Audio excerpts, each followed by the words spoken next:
Shalom, family. Shalom, family. We're going to be talking with you all about the community that we had started and how things went with it and our goals, what we were actually trying to do with the community. I think we made it very clear in a lot of our broadcasts what our main objective was. And anyone who looks around knows that there's some stuff taking place in the world, okay? And we had this bright idea that if we can come together with people, that we could actually help each other. And I would often quote one of the African proverbs where it said, many hands make light work, right? And that's not to say that there's not going to be any work. It's just to say that if you have more people working together, that it's going to make the workload lighter for all of us. So in a nutshell, that's what our goal was, for a lot of us to come together and simplify things for us because of what's coming. That's right. We know that we have to grow food, we have to be self-sufficient as possible. And that's something that a lot of black people are not doing. And so we had this bright idea. Yeah, it was a bright idea. That it could work. Yeah. Because we see Gentiles doing it all the time. That's right. As a matter of fact, I think I referenced one story where, I forget what country it was, but there were 7 families who were actually forced to do it. They were all Gentiles, and they were forced out of their homes, so they all got some land. They said, look, this is what we're going to do.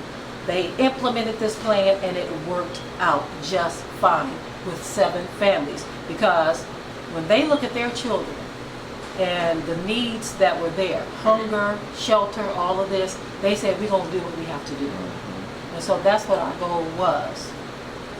Yeah. You know, it's amazing. You have this goal, you say, yeah, I want to bring our people together. Okay? But we got to remember our people, right?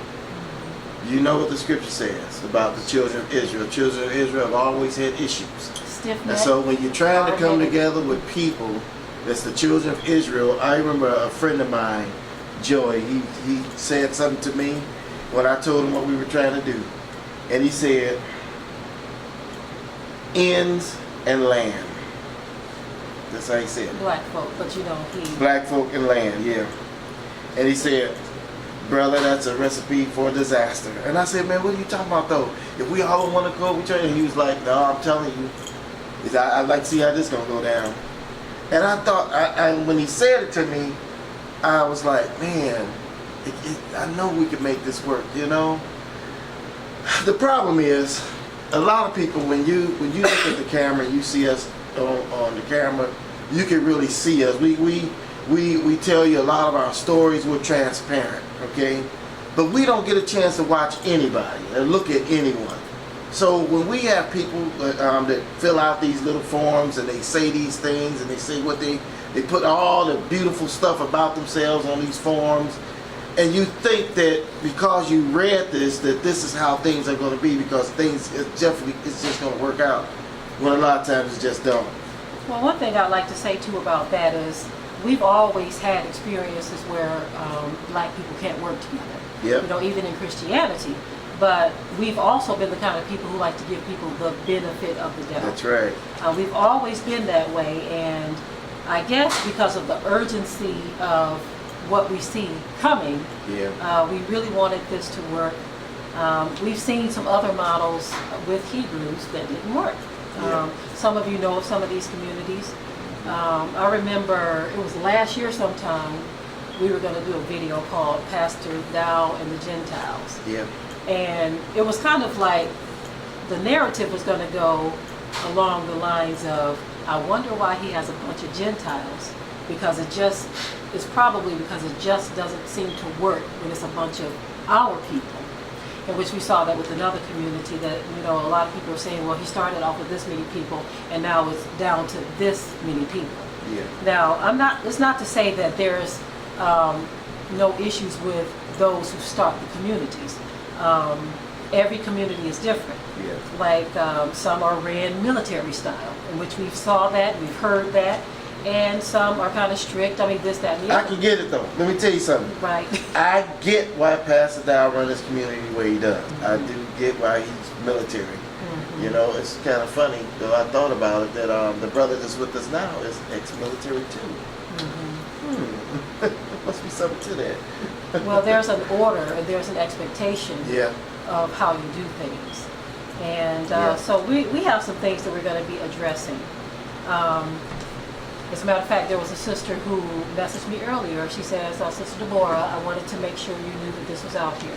Another sister the other day messaged me. These are people who have known us and know our character. Yeah. It's amazing that you have people who have known you for a long time.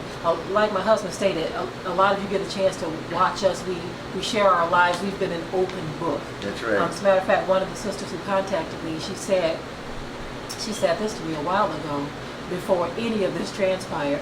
She says, you all are there. A lot of people look at you as celebrities, and so they're watching you.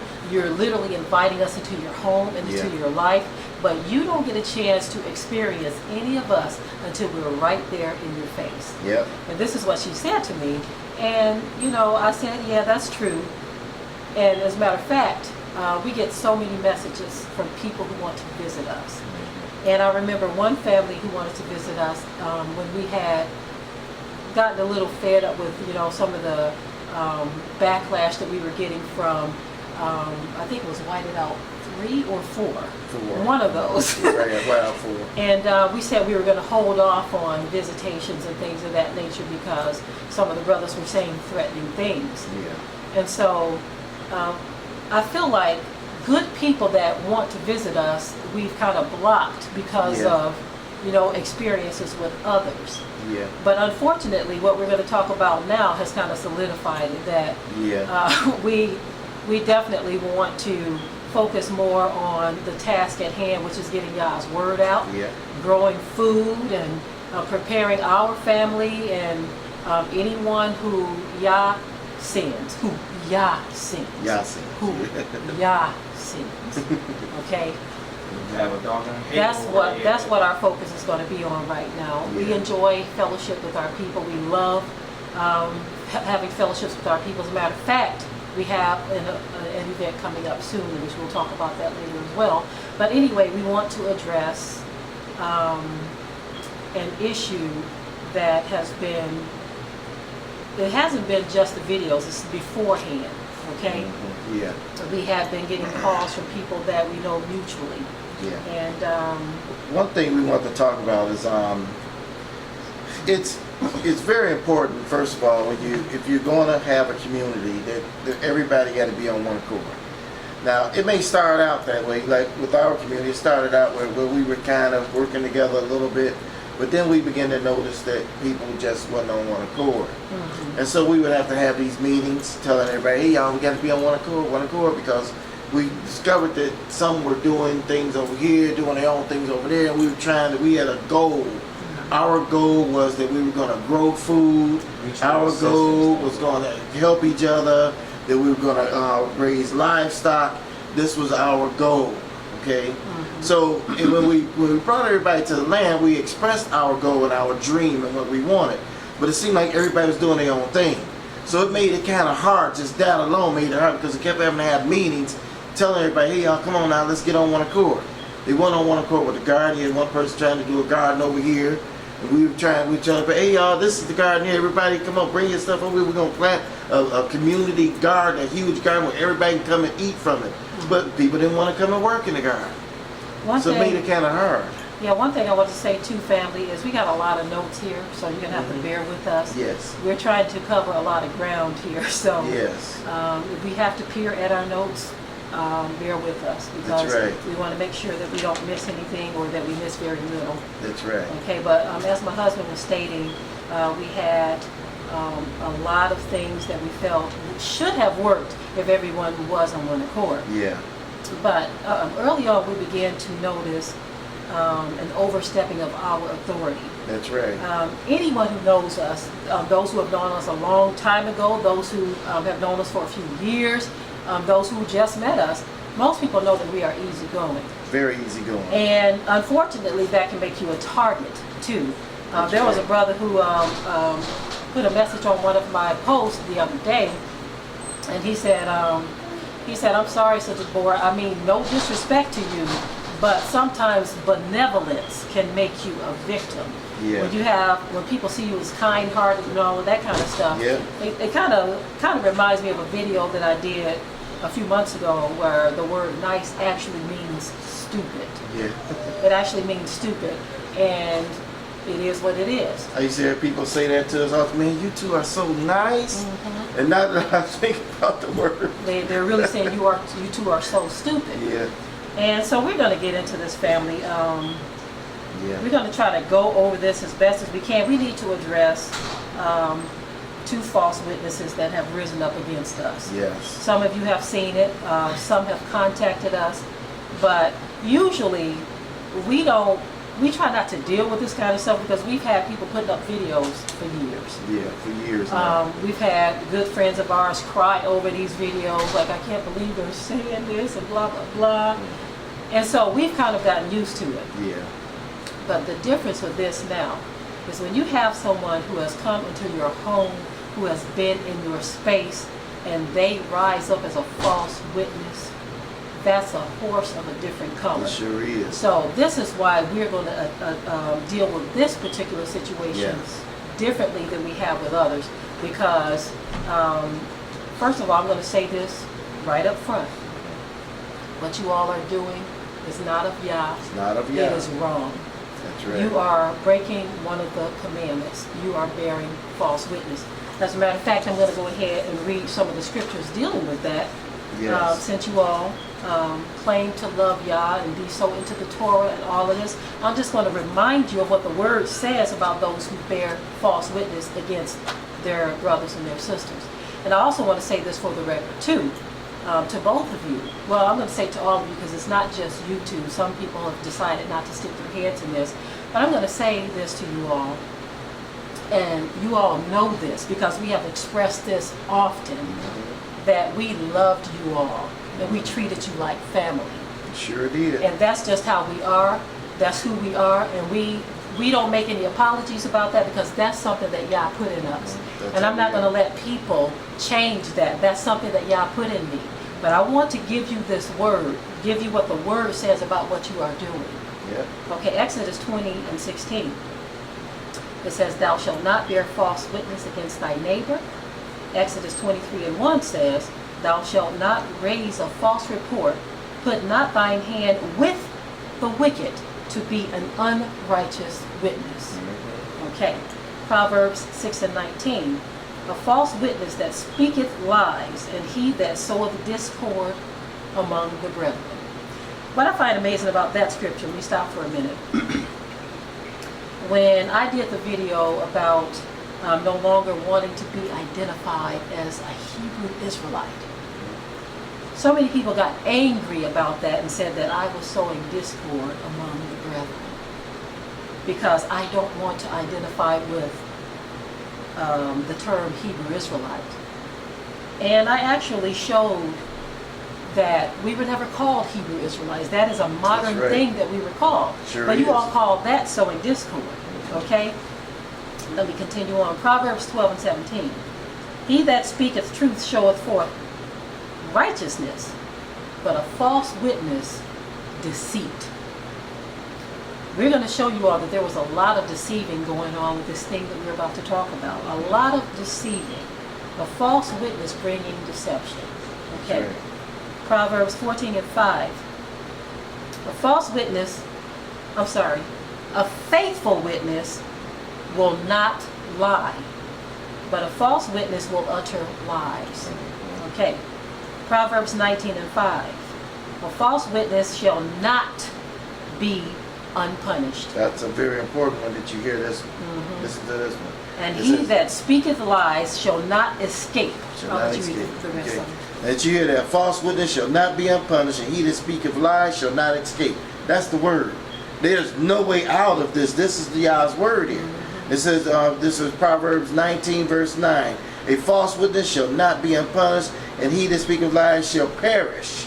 Almost identical to the last one. Just like the Most High takes that very, Takes it very seriously. Matter of fact, isn't that one of the 10 Commandments? And isn't that one of the things that they were always bringing up false reports and false witnesses against Yahushua HaMashiach? Yeah, they did that against Yahushua HaMashiach. You remember how Jezebel deceived everybody, and these two liars come up and told a lie on this one guy so that he can get killed, so that her husband could get this vineyard. You see, remember the story of Absalom? You see, it's all in the scriptures. You see, this is Proverbs chapter 25, verse 18. A man that bear false witness against his neighbor is a maul, and a sword, and a sharp arrow. Why? Because he's cutting people with those lies. Yes. Matthew chapter 15, verse 19. For out of the heart proceedeth evil thoughts, murders, adulteries, fornications, thefts, false witness, and blasphemies. This stuff is in the heart. It's in the heart. It's in the heart. Matthew chapter 26, verse 59. Now the chief priests, elders, and all the councils sought false witness against Yahushua HaMashiach to put him to death. You see this? Who did that? Yeah, and that's something. Listen, the chief priests, the elders of Israel, and the council, these all sought false witness against the Messiah. So when you see this, please excuse me if I'm like that with the word. I get so excited when I read the word. But anyway, it's right here. It tells you that. Mark chapter 14, verse 56. For many bear false witness against him, but their witness agreed not together. I want to address that particular one as we get into this. Notice it says, many bear false witness against him, but their witness didn't agree together.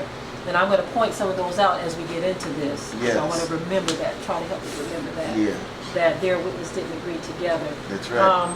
Usually when a person is lying and bearing false witness, they will begin to stumble at their own words. Matter of fact, if you listen carefully to a person that's bearing false witness, you can actually hear the lies in their own words. Just listen carefully.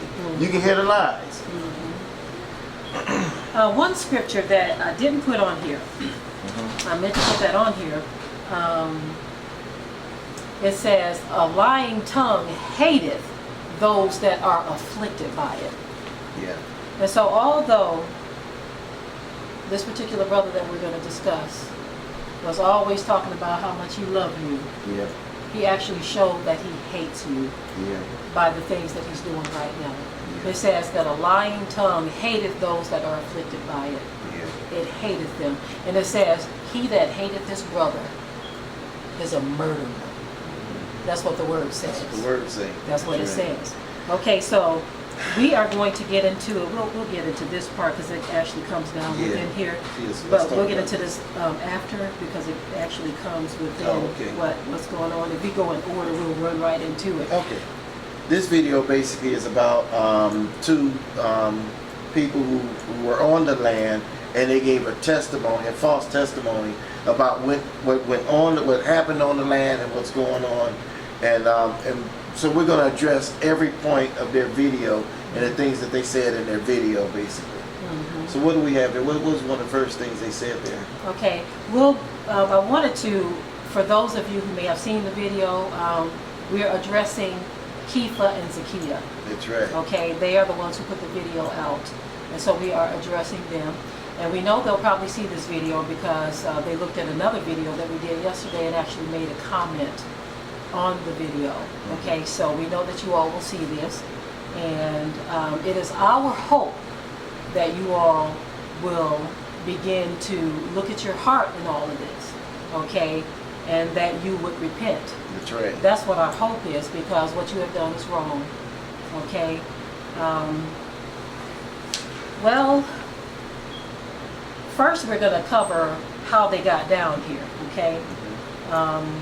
They got down here, then we're going to cover how others got down here as well. Because in their false witness testimony that they're sharing, they are giving the appearance that they and all of these other families got down here one way when they got down here a whole different way. That's right. They're painting a picture that everyone gave up their lives and sold all they had to come and be with us, to come and help us, to come and support us. Right. And so we feel the need to actually shed some truth on this matter, because the picture that has been painted is a false picture. That's okay? The very first family in which they are in cahoots with this family right now, okay, the very first family that actually moved to the land and was established on the land first before any other families had been established on the land was a family that was in Texas. They have a lot of children, and they actually called us. Yeah, they called us. Matter of As a matter of fact, go ahead. Yeah, they were actually getting set out of their home. Okay, they called us and told us what was going on. That they only had like 30 days or so before they had to be set out of their home. They said they had until October 1st. Until October 1st. Of last year before they had to be gone. That's right, before they had to be gone.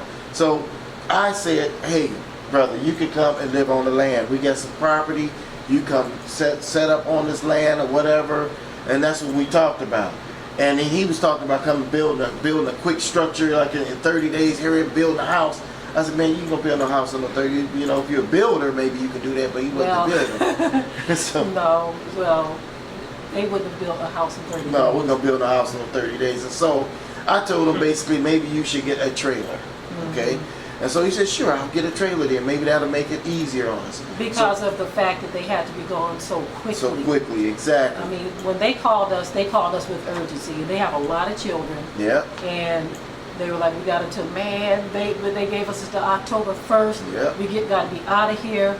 And so because of the urgency. We let them come down here with no questions asked. Come on. You come on, brother. We got you. You know? And that's why they called us, actually. They knew we had land. And they knew they only had a short time to get off of these people's land. That's right. So that's how they got here. They didn't pick up roots and leave everything behind to come and help us. That's right. And so this picture that is being painted by Zakiyah and Kepha, we don't understand why they are doing this. Okay, we don't understand why they're doing it. The same with them.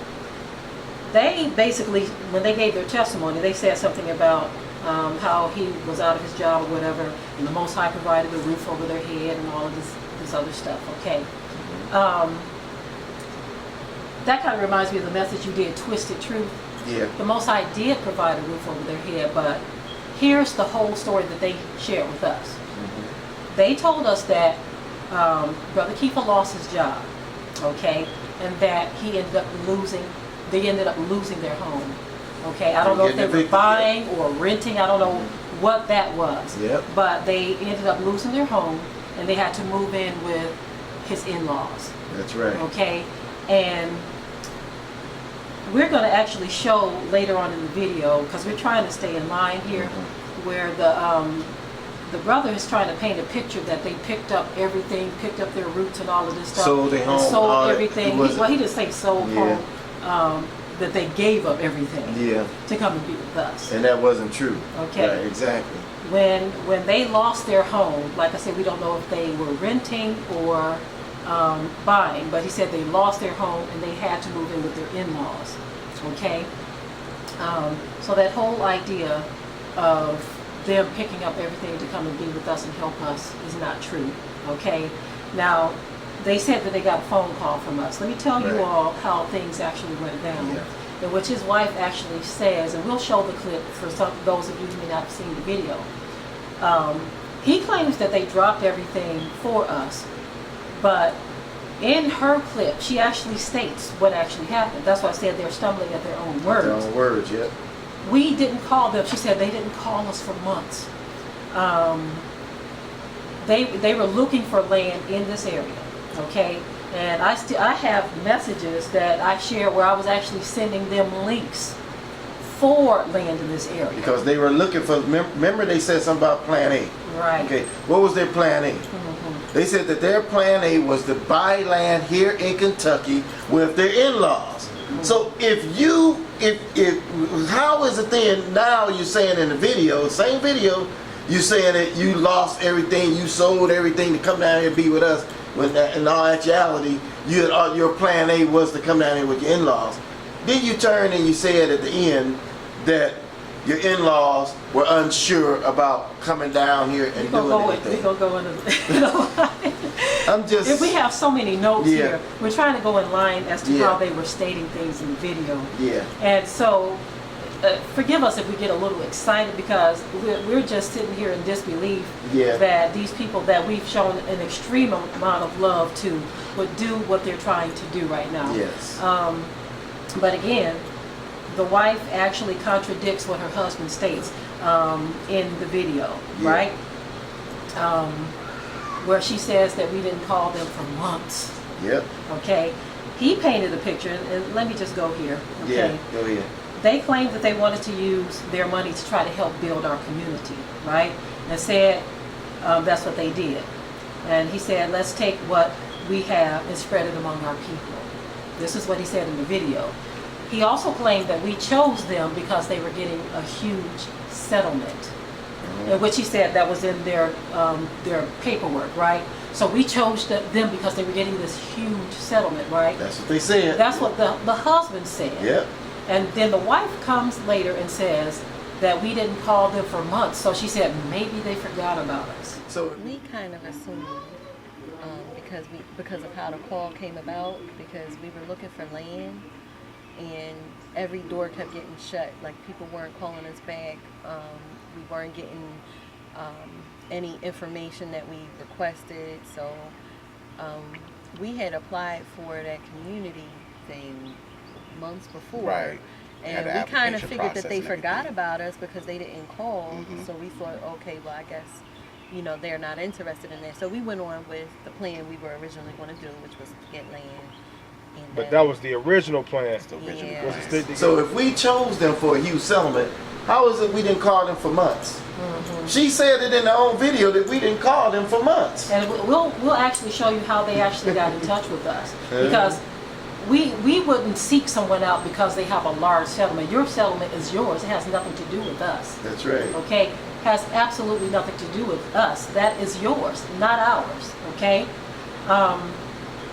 The brother actually got in touch with us through another family that lives in this state. That's right. Because as the wife stated, we weren't calling them. You weren't calling them, yep. We So weren't he got in calling touch with them. us, So yeah. he got in touch with another family and said we were trying to get in touch with Watchman and Deborah. Yep. And so when this brother calls us, and she expressed that they were having trouble getting the listings that they were looking at for buying their own land. So that was part of their plan A. They were going to buy their own land. They were buying their own land anyway. She said that they were not getting calls back from property that they were inquiring about, right? They weren't getting calls back. And because of that, the brother got in touch with his other brother so that he can get in touch with us. And his words were, we were hoping that we can live on the land with you all. Now those are his words. So we didn't call him like they're trying to say. Another thing too, now think about this here too, right? So then they were already looking for land in Kentucky? Didn't you send them some listings? Yes, I did. Yes, I did. Oh, ain't that something? So you sent them some listings of other land because they were looking for land. So where's this thing idea? that we sought you all out because of your money. Exactly. And you even stated something about it was just greed. Just greed. Yeah. Greed, brother and sister. Our goal was to start a community so that we can help our people. Help our people. Okay, we wanted to grow food and livestock. Yes, that was the goal. That was made clear. We didn't seek you. Okay, we forget about that. Now we're going to go to the other family. We're trying to stick with the families that you all claim uprooted their lives for us. We should say something on that though, because you said it. We're gonna talk about this thing right here about you saying that you came down here with your settlement and everything. Let's just look at the facts, okay? Where did your money go on your settlement, okay? Well, you came down here, you gave us very little money, and that money that you gave us, we gave it back. Yes. That's a fact. So basically, we gave you that money back. So basically, you all lived on us free for 6 months. For 6 months. Okay. That's right. Now, another thing I want to bring out, right, is you said that you came down here with all this money and you lost everything here. Well, how did you lose it? Because you certainly didn't build anything on the land, right? You certainly didn't invest it in the community. You didn't invest it in the community. System. Where did it go? I tell you where it went. It went into all that expensive stuff you were buying for your business. You were buying stuff, you were buying items and equipment. You were spending a lot of money on that stuff, and I even had to talk with you about it. I said, man, you spend a lot of money. I said, man, you need to slow down. You just buying all kinds of stuff. No market research, just spending money on buying all this stuff. So that's where your money went, and you know it. And so that's what I was trying to say about that one scripture, about being deceitful, speaking lies and deceit. You're trying to paint a picture that you went and you spread all this money among the community and you were helping to do this, that, and the other. When you were being deceitful with the statement, all of that money that you were spending, you were spending all kinds of money on all of the business things that you were trying to get established. And we're going to come back to the business stuff. I want to get back to the families that you all claim uprooted their lives to come and be with us and help us. That's right. Okay. There was another family, which is one of the main families that you all claim that we hurt so bad. Okay.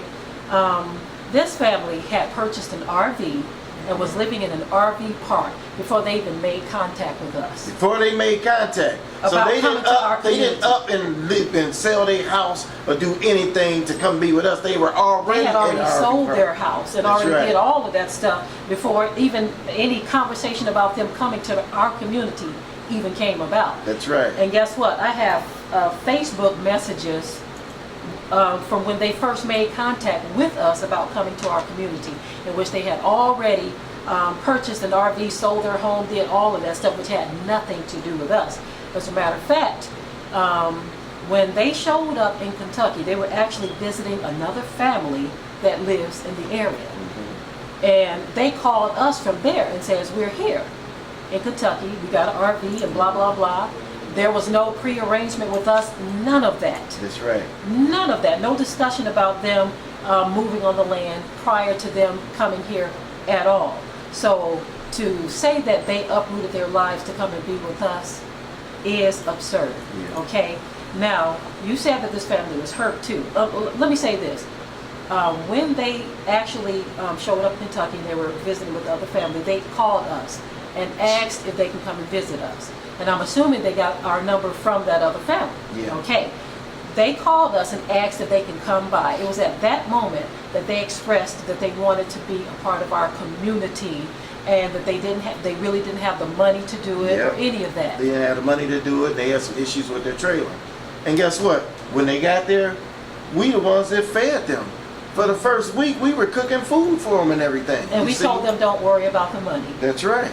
And I mean, there was a number of different things, and you all know some of this stuff. You know some of this stuff, but you wanted to put this story out there because you were probably thinking that we weren't going to address this, because we usually don't. Okay, but the whole notion that all of these people uprooted their lives to come and be with us, you're not sharing the full details. Another family, well, I can't say another family. Another sister, she was a single sister. She actually, a brother that we know, who came to our event, we had known him a few years, he actually called us up and said, this sister wants to be a part of your community. I'm coming to visit you all in such and such month. Can I bring her with us? At the time, she hadn't filled out no questionnaire. She hadn't done any of that. So she actually came in through this brother that we know, who just happened to live in the same state that she lived in.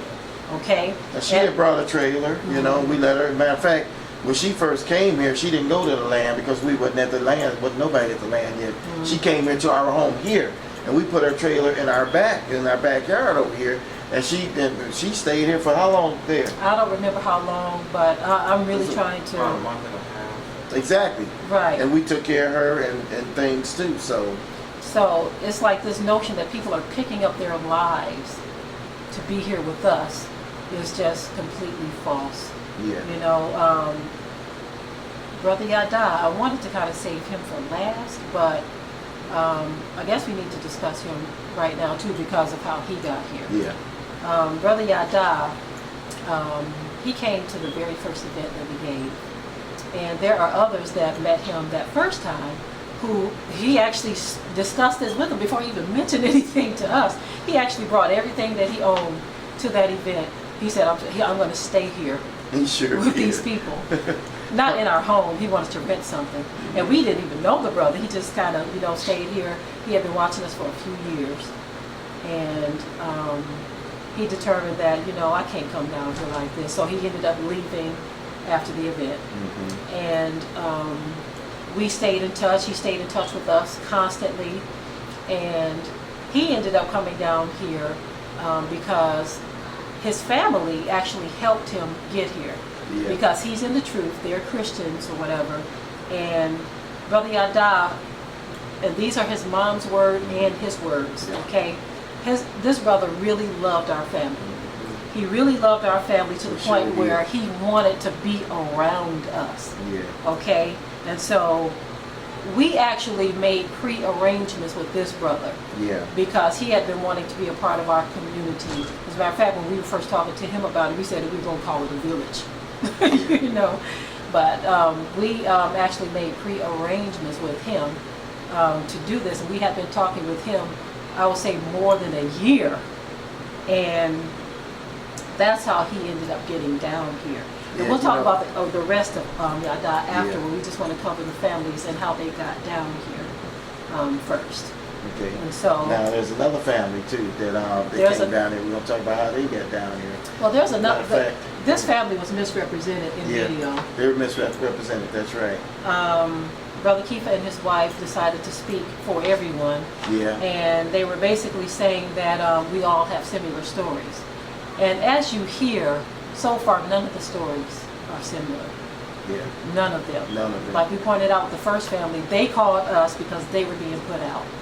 Kepha and them, same thing. They had already been put out and had to move in with their in-laws.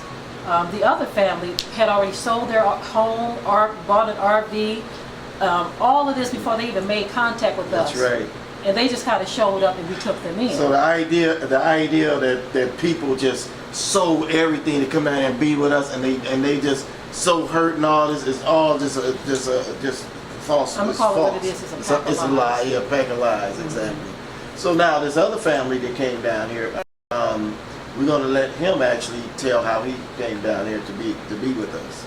Before they get into it though, I want to make mention that Kepha and his wife actually tried to recruit them into this whole thing against us. They tried to recruit them into this whatever this is that they're doing against us, and I think it's kind of bold to do this because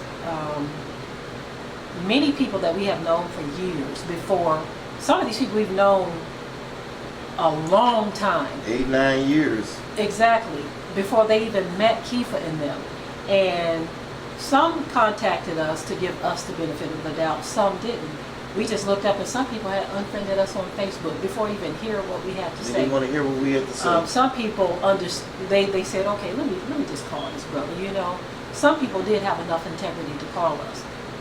And some just listen to whatever it is. We don't know the extent of the lies that have been put out because some people, like I said, won't even call you. They just hear it and they say, okay. Yeah. And I must admit that if I heard all the things this brother was saying, I would probably be like, man, those are some horrible people. But let me tell you something. If it was somebody I knew, right, though, exactly. and I said, wait a minute, let me call this brother up and talk to him. Let's see what's going on. Brother, what's going on? I'm seeing this video and they saying this, they saying all this stuff here, and this because I know you, I've been around you, I've had a chance to talk with you and meet your family and everything. This don't seem like you. So I want to talk to you about that. You can give me your side of the story. That's kind of how I would have been. You know what I mean? So. Which is how the scripture tells you to be anyway. Yeah, exactly.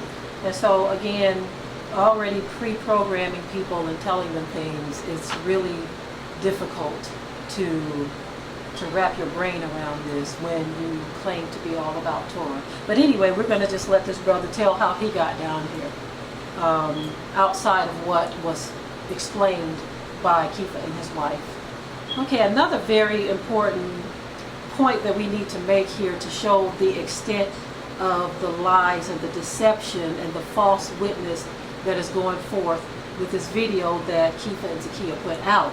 They claim that they were trying to get in touch with the family that's here with us now and warn them before they came here. Now, they claimed they were trying to do this, right? Yeah. That didn't happen. Because let me tell you about this family. They saw them at the December fellowship, and they were coming up to the land every other weekend. Okay? Yep. One time they brought some trees, they were bringing other things, so they were seeing them. And the brother said he had his number. He had called him at one time for something else. He said, so you had his number and everything. Not to mention those of you that were at the December fellowship, like you, brother, that gave the December fellowship, right? Think about it. He was there and they both were there. So if he was trying to warn them, then why we have this? This is a lie here. This is a bold, blatant lie. That's right. That you were trying to get in touch with them, and you were seeing them. You saw them several times before they moved up, in which they already pointed out that when they sold their house, it was because they had their first house had burned down. That's right. And they had another house built. Before that, the other house was built, they had already decided to sell that house and buy their family some land. That's right. Okay? So you all went out of your way to try to paint this horrible picture. But we have just presented you with the truth. Yep. Absolutely. Now you said that you are the next to last family. Right. Now it was another family that was coming too, right? Right. It's one other family that was coming, and we tried to get their phone number, to call them, to let them know, like, look, do not come here, do not, do not, do the things and make the mistakes that we did. We was going to tell them exactly what was going on, but we wasn't able to get their phone number to pre-warn them, because we walked into this thing blindly and not knowing what was going on, and this is what happened to us. And this other family was in it. Was you about to say something? Yeah, I just wanted to be a little more detailed that the reason why we were trying to warn them was because of how open the property was. The local residents had a problem with us being there, and they sent a letter to Yahoo and Deborah. We really didn't get to see it, but they sent the letter, and the letter basically told us to turn it into an RV park, or to get a septic tank for each one of our trailers. We didn't have enough money to do either one, so of course we all had to go. But at that point, it was just me and Kepha. It was Yahoo and Deborah, and there was another family there. Now, how much notice did you get when you had to find out that it was really time for you? Because you had to leave this place fast, right? We got there in November. Brother Yadai had passed around the mid-December, maybe. We found out around the end of December or beginning of January. So at that point, we already knew that the other family was coming. Okay. And we were scared for them because we knew they were going to sell their house. And what we were concerned about was, somebody should tell them before they sell their house. Right. And get this family at least a chance to think, exactly. Okay, do we really want to sell our house? Right. And come down to this land? Right. Okay, and that's what you was trying to do. You was trying to warn them. Right. But you couldn't get a chance to warn them. Right. We didn't have their number. Exactly. And Okay, so I'm the other family that's still here, and we got here basically because I believe the Most High brought our paths to cross. We had a house in Alabama, and that house burned up in July 2015. And going through the rebuilding process, the Most High led us to sell the house. The Most High led us to sell the house. And so along the way, we were believing that the Most High would lead us to sell the house. And before the house was even built, we had made the decision that we were going to sell our house. And so it was a matter of time of just getting it on the market and, selling and getting out of the house. Prior to selling the house, we knew that we were selling. Well, prior to the Most High giving to us like that, we wanted to look for land. Before it was confirmed in our spirit that we were going to sell this house, we wanted to look for some land, right? And so we got on that journey to look for land, researching things of that nature. And then, like I said, once it was confirmed, we prayed about it. Like a lot of people said, they prayed that the Most High led them here. We truly believe that, and we're still here. And so we basically ended up here because the Most High led us to sell our house. Whether we came here we were selling the house regardless. We were looking for land in Holiday. Is it Holiday, Tennessee? Yeah, Holiday, Tennessee. And so we were already on the hunt looking for land before our paths crossed. And so it worked out where we could come down and be with his family.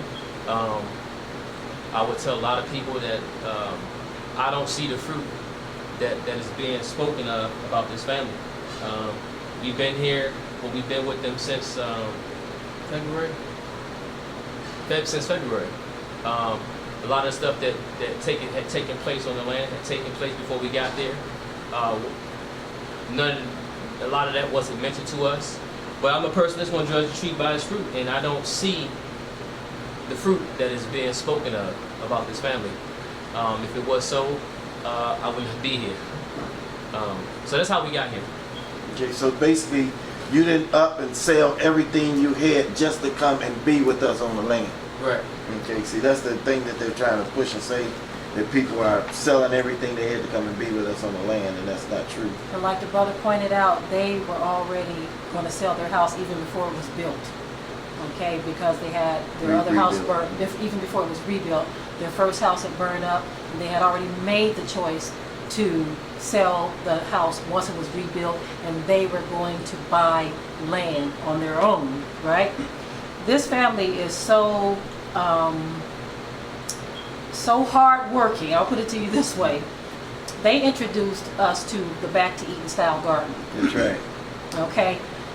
They happened to see, notice he said they were going to buy land in Holiday, Tennessee. They happened to see a video that we had put up because we were going to buy a tractor. That's right. In Holiday, Tennessee, and we got turned around and lost all kinds of stuff. Yeah, we sure did. We got turned around and lost, and turned out, the way it ended up happening, the video, you can see it, it's on our channel.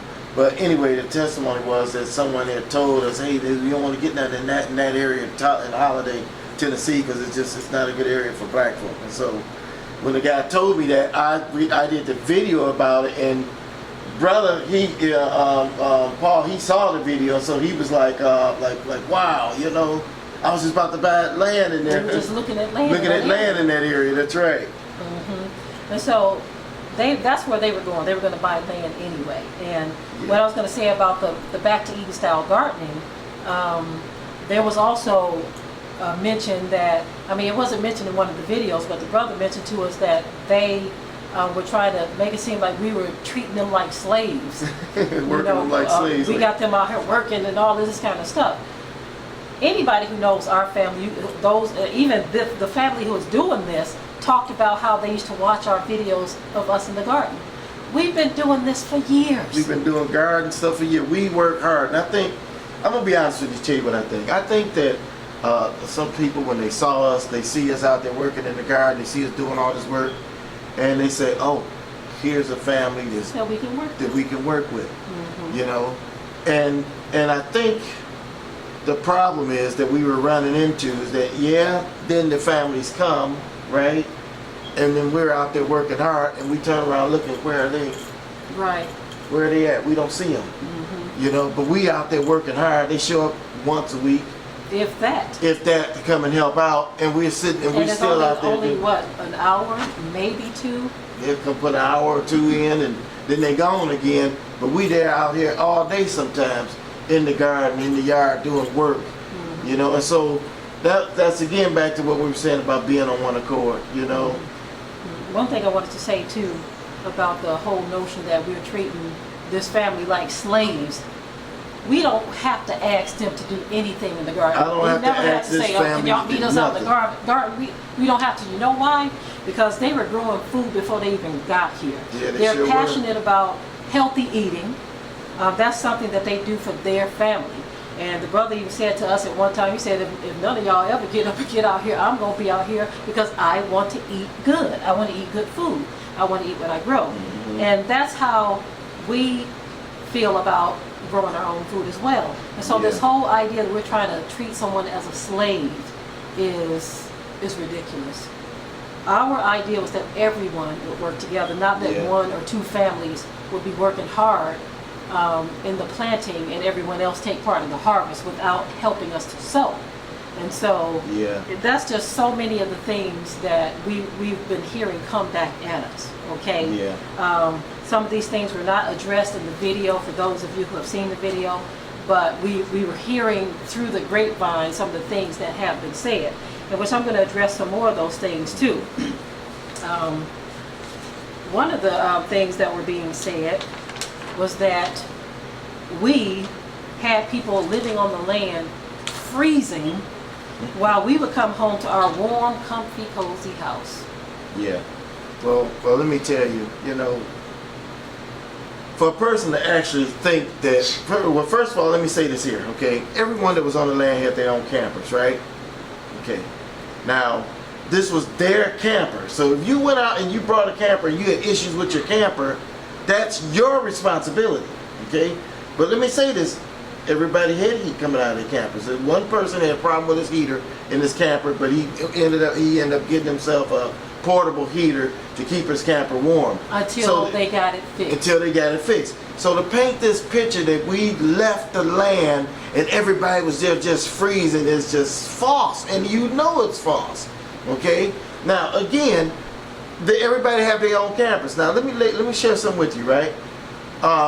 This brother here, as a matter of fact, when his heater was not working in his camper, okay, I was there helping this brother for 2 to 3 days, helping him, trying to take his heater apart, trying to see what's wrong with it. And we went through all of that. And it wasn't just him. Anyone that had problems on the land with their campers, I was there trying to help them fix their problems. Matter of fact, the same brother, Kepha, you know, when your tub was acting up and you were getting water leaking all on your floor, what did I do? I went under your tub, fixed your plumbing for you. I didn't charge you a dime. You didn't even really help me with it. I was the one under there doing all the work. You just was shining a light if I needed you to. I did the work, didn't charge you a dime. What else? Your toilet, when you had to reconnect your toilet up to you, I had to go under the camper and we had to refix your drain to your toilet. Then I installed your toilet. You didn't install your toilet. I installed. They did not to mention the first time we took it out. Exactly. Then when you had to put carpet in your house, in your camper. Who showed you how to put the carpet down? My son. My son came over there, he laid the tack strip down, he cut the padding for you. We were doing all this and wasn't charging you a dime for this. So to try to make it seem as if we weren't doing nothing for you or for the community and we were just up leaving and running, coming home, we would come home. The reason why we would come home is because everyone was using this address here. And so since people were using this address, we had to come back and get mail. For us and them, that's right. So we getting their mail. And we wouldn't come home and stay no 4 or 5 days or nothing like that. We'd come home and maybe spend the night because of the long drive back and forth to the land from here. And not to mention, we had a problem with leaks in our house here. So if it would rain once a week, we had to get back here to pump water out. That's just how it is here. And so to think that, to put it out there that we're coming back home to get nice and warm. And I'm going to tell you, anybody that's ever been in this house in the wintertime, we always tell people, don't come by here in the wintertime. Don't come visit. Cold. It's cold. It is warmer in our camper on the land than in this house in the wintertime. Very cold in this house. So to put all of that out there. Paint this picture, yes, like we were just leaving everyone freezing. Yeah. And the brother who's helping you spread this, I gotta say something. This brother came to our house, brought his family here, and his words were, this was one of the most comfortable, peaceful sleeps I ever had. Yeah. Right? And he came here several times, ate with us, dined with us. Yep. You know what gets me about that too? The brother that's in the video, you know who I'm talking about, the brother that's in the video, the minister. The one who's conducting the interview. Conducting the interview. The one thing that gets me about it all is this here, brother, okay? Now, you're sitting up bearing false witness with this brother, listening to him, and I watched the other video, and y'all were sitting back to you and the other, and then your other brother was just sitting back laughing about it. It's like funny, and you were sitting up bearing false witness, and it's a joke to you. And that's the one thing I don't understand. It's a joke, though. even gave reference to if some of their bellies sit way out. Yeah, exactly. Laughing exactly. about this stuff. It's all just fun to you, you know? I want to read this scripture again for this brother. Exodus 23:1. It says, "Thou shalt not raise a false report. Put not thine hand with the wicked to be an unrighteous witness." That's right. So it's like you've joined in on this. Join in on it. You didn't do enough research or anything, but you just joined right in on it. Now what's amazing, when you called us, you were one of the ones who called us, and at first you started apologizing to us on the phone because we both Yeah. were speaking to you, and you were saying that you apologized if you brought any additional stress to us, and that you started saying, I repent if I did something that I wasn't supposed to do in this. And then we get an email that you talked to the brother again. So I guess he figured he didn't give you enough. And so he said, okay, I got to give him something else to make it stick. Yeah. So then there's more twisting of lies, you know, telling lies and twisting truth. And so, of course, you know, we are very disappointed. Yeah. We are very disappointed because we love you and your wife, especially your wife. She is so sweet. And she's expressed many times how much she loves me, and she said that I remind her of her mother, even though I'm young. And that was really sweet, even though I'm much younger than her mom. So nothing against her at all, but we are very disappointed that you would jump on the bandwagon. And we know why. We're going to talk about that Yeah, we later. know why you did We know it, so. why, but we just, you know, I just had to read that scripture. You shouldn't join in with someone to be an unrighteous witness. That's right. Okay, so I let my wife do most of the reading because she printed out all these different comments and stuff. So we're trying to get through the all of the different points that we have here. So it was quite a few. So okay.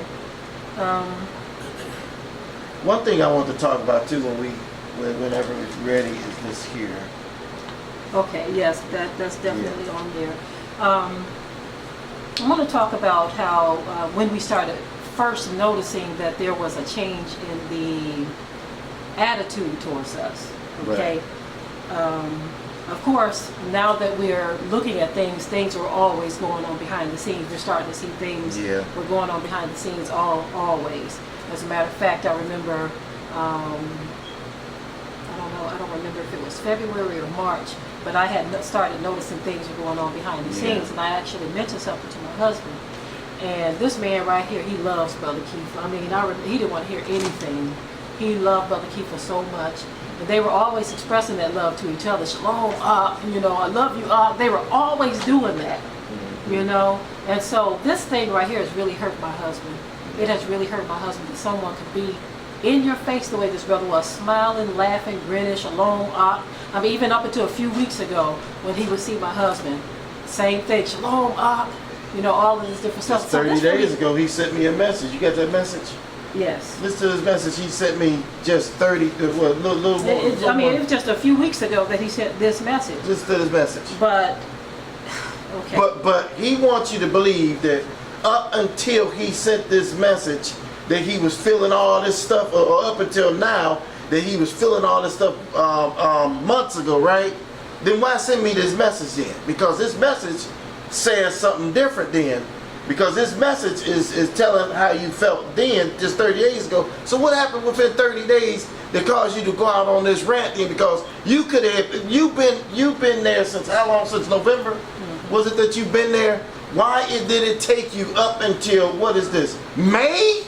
It took you to June now, but it took you up until May to finally do this though, right? But you sent this message just a month ago. Well, maybe he wasn't feeling this way. Maybe it was him still trying to pull the wool over your eyes. Yeah, maybe you know? so. I'm sorry, brother. That's the way I see it. Maybe so. But this is what this brother said. Okay, it says, all praise to the Most High for putting certain brothers like you in my life, especially at a time I needed y'all the most.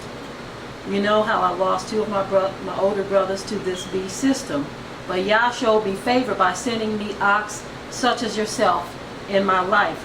Real talk, Toda Yah, and I love y'all. Shalom. This is for your ish, but I love you too, Akoti. Now this is the reason why he addressed me in it, because my husband don't have a Facebook. He only has a page. He don't have a profile. So he sent the message to me for me to give to my husband.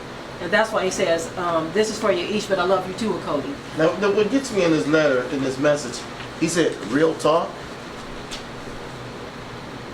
Real talk.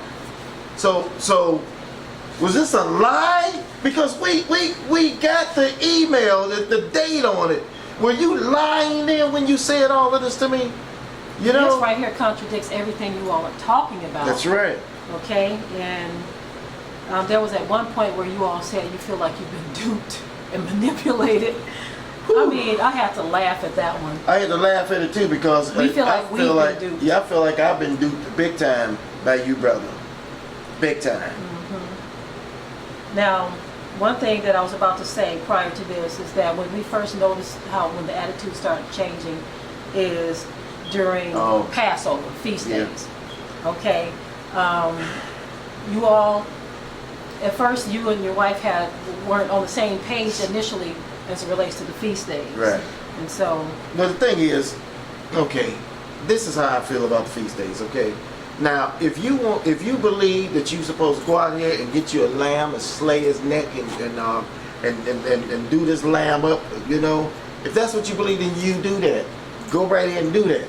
But as for me and my house, we got a different way in the way we do things and what we believe about that.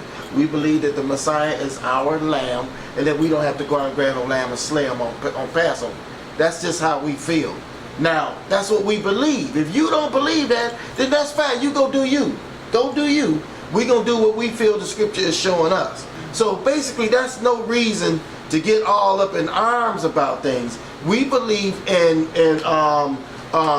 memorializing the feast days, the Passover, memorializing it. But as far as trying to go all out and try to keep the feast days according to the scriptures, then we feel like, no, we don't do that. So we're not going to burn that lamb. We ain't going to do all of that. No, we ain't going to burn that lamb, okay? But if that's what y'all want to do, then y'all go and burn that lamb.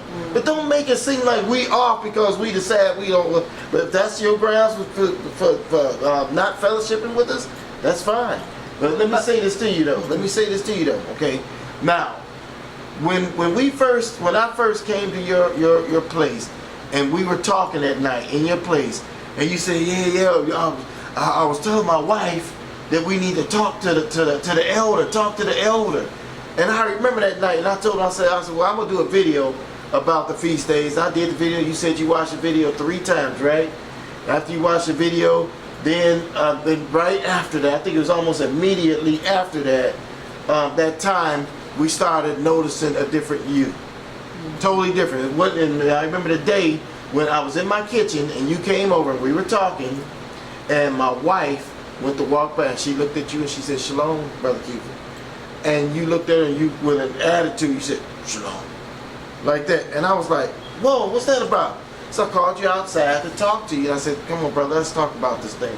What's going on? I said, if we've done you wrong, if there's something that you feel like we've done you wrong, you know, tell us what it is so we can apologize to you, you know. I said, if there's anything, you know, that we need to talk about, let's talk about it. You know, because that's how we are. And so the brother started telling us things, started telling me things, you know. And some of the things he was telling me, I was scratching my head like, okay, that's the reason? You want me to? Yeah. Okay. Before we go on to that, though, I wanted to back up to the feast days real quick.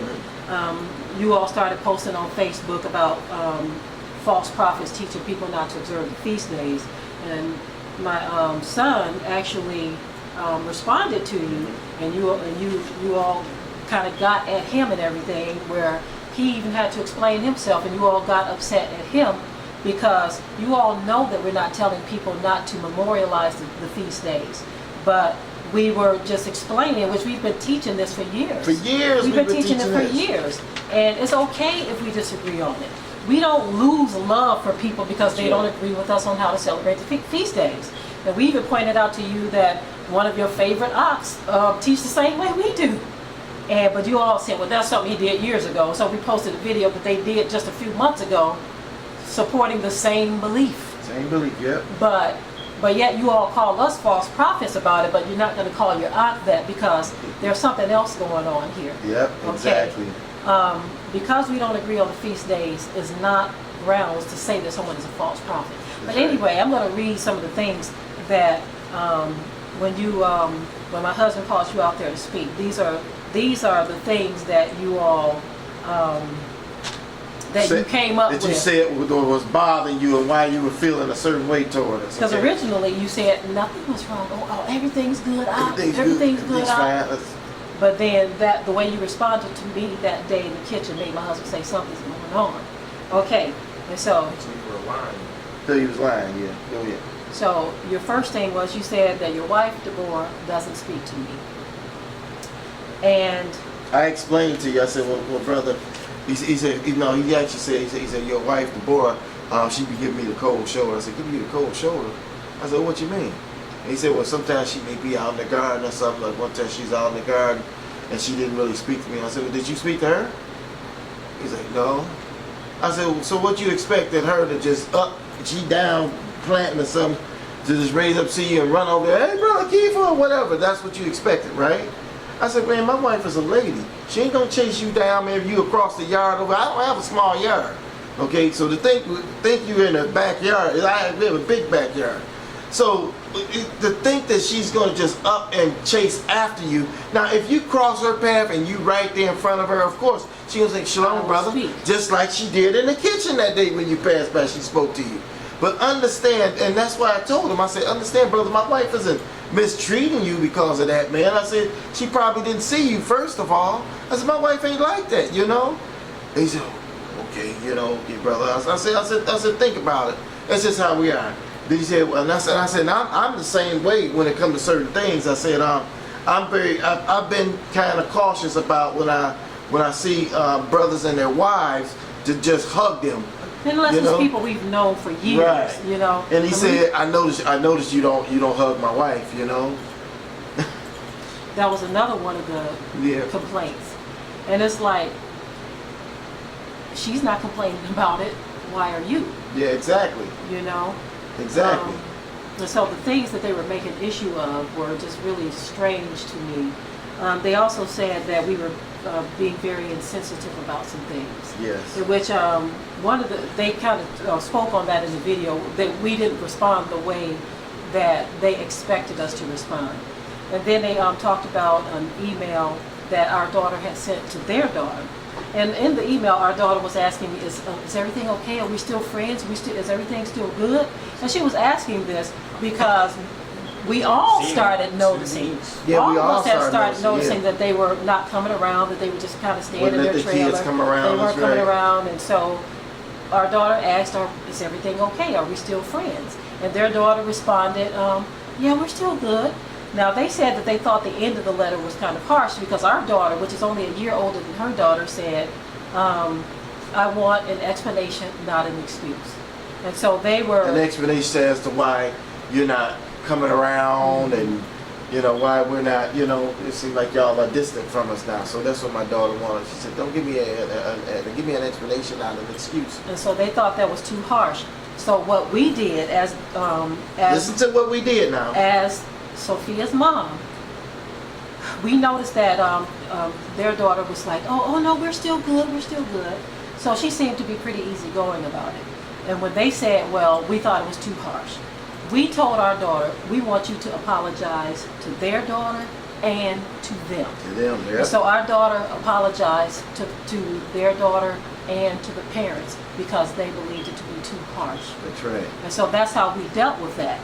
But as we went through this list, we were like, so all of this over this? Yeah. Not realizing that, you know what, I had actually There told... had to been other things because we sit there looking at the things he mentioned, and I said, so these are the reasons? And then another thing he said too is this here. Now, here's another one he mentioned. He asked me this here. He said, brother, about the land and everything, right? And I said, well, brother, I had no idea that there was some what you call it? Ordinances about having trailers on the land. I thought that if you had land and said no restrictions, I thought that you could just I could put trailers on it. I could build shacks. You can put trailers on it. Put on it, yeah, you can put trailers on it. But you got to get permits, and you have to turn into a trailer park, and that was the problem. Mm-hmm. And so I explained to him. I said, brother, I had no idea that we couldn't put no more than one trailer on the land without getting a permit and turn into a trailer park. because and then he's trying to say that we knew that these ordinances was in effect on that land. And I was like, well, if I knew that, why would I buy 2 trailers? Think about that. I had 2 trailers on the land. So why would I buy 2 trailers if I knew that I could only have 1 on the land? Without a permit and being called an RV park. Of calling the RV park. And so the same brother, he said, I told him, I said, brother, you know I didn't know that. So why you trying to make it seem like I knew that? I didn't know that, right? Then he said this to me. He said, well, can you plot off an acre of land and sell me an acre of land? You know? So now, you wanted an acre of land, but in the video, there are other things that you were saying, which we're going to Yes. get to that. Yeah, we're going to get to that. We're going to get to that. This is something else, so we'll put that there. We definitely need to backtrack because we've kind of there's a couple of statements that I didn't get a chance to read because we're trying to cover so much. Yeah. I want to go back to one of the families that they claim uprooted themselves and all of this different stuff, and the brother that called us, the one who's interviewing you, said that he talked to all of these families and all of this, that, and the other, right? So we called the family up. That they were hurt and all of this different stuff. We emailed the family basically, and we were like, what's going on? What was that you sent them in the email? I said, we hear that you all want to talk to us. Yeah, exactly. Talk to us about something that you're upset with us about something. Yeah, you're upset with us because this is what they told us though. They told us that these families were upset. So we said, well, let's get in contact with one of them, Contact them, and this is the message they gave us. She says, wow, this is sad to me. We are, I'm going to not say where they are. I'm going to withhold their statement, but I'm going to read the rest of the letter.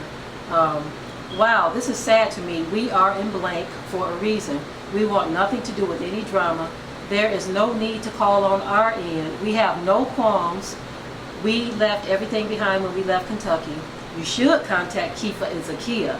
I don't know who told you that we've told anyone outside of the land anything. We don't even talk to Yoshiah and Mariah anymore. I don't need, nor do I welcome, any drama at any point. I'm too vulnerable and too mature for that. All I desire is peace. We've moved on for good reason. It's unfortunate these things are happening, but it doesn't concern us anymore. We'd like to leave it in the past. Shalom. Then I said, shalom, sis. I don't blame you. Stay in shalom. That is a good place to be.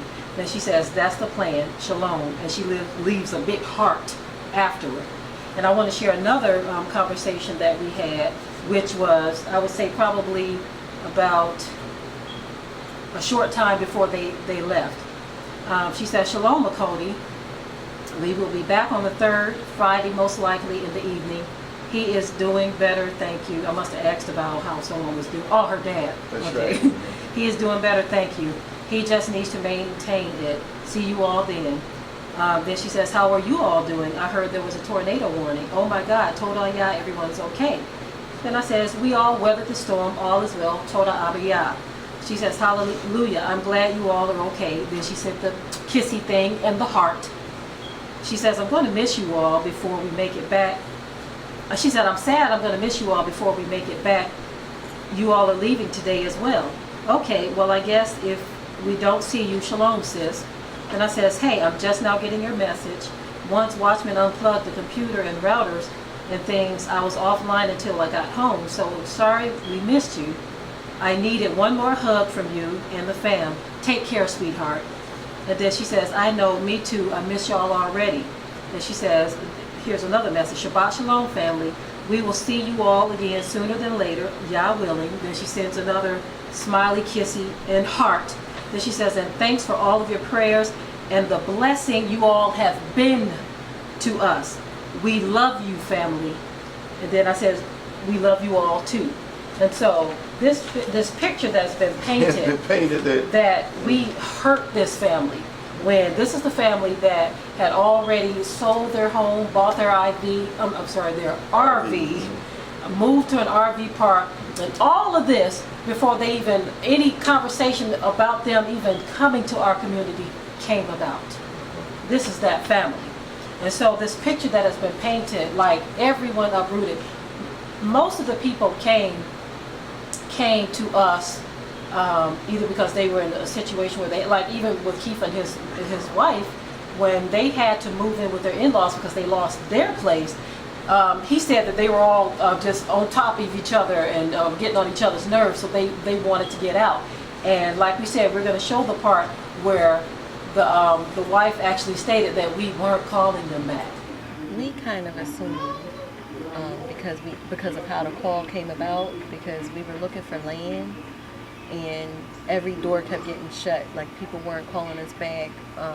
We weren't getting any information that we requested. So we had applied for that community thing months before. Right.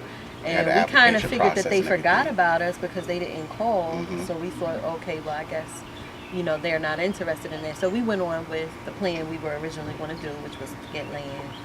And But that was the original plan. That's the original Yeah. Was to plan. stay together. And so, and neither were the listings that they called about. They weren't calling, no one was calling them back, so they got in touch with us Yeah, we through weren't calling them another back, brother.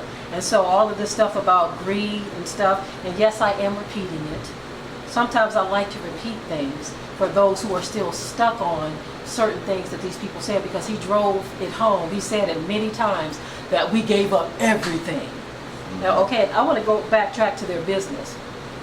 Now, mind you, we weren't getting the kind of help that we thought we were going to get from people in terms of working the land. And I noticed he mentioned that in the He video. worked that business though.